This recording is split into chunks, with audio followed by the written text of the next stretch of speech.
পুষ্পা তারকা ও তেলুগু সুপারস্টার আল্লু অর্জুনকে গ্রেফতারের পর 14 দিনের জেল হেফাজতে নেওয়া হয়েছিল।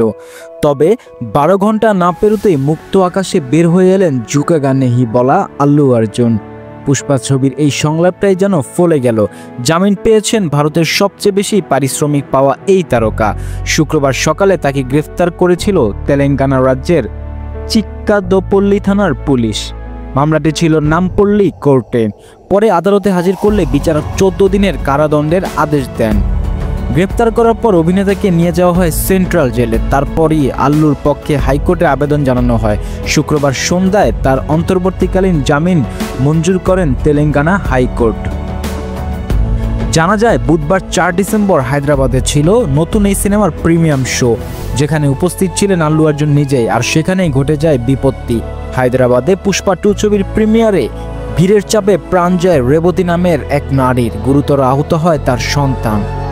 বেরুতি দিলসুখনগরের বাসিন্দা স্বামী ভাস্কর্যের সঙ্গে আল্লু অর্জুনের সিনেমার স্ক্রিনে অংশ নিতে এসেছিলেন।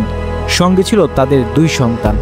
ভারতীয় পুলিশ সূত্রে জানা গেছে, বুধবার রাত 10:30 নাগাদ পুষ্পা 2 সিনেমার প্রিমিয়ামে এসেছিলেন অভিনেতা আল্লু অর্জুন।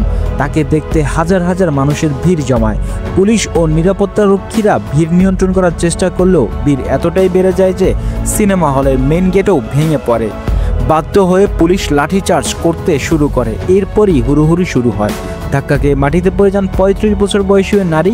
পদপিষ্ট হয়ে ঘটনাস্থলে মৃত্যু হয় তার। নিহতের স্বামী আল্লু গ্রেপ্তারের পর মামলা তুলে নেওয়ার কথা জানিয়েছেন।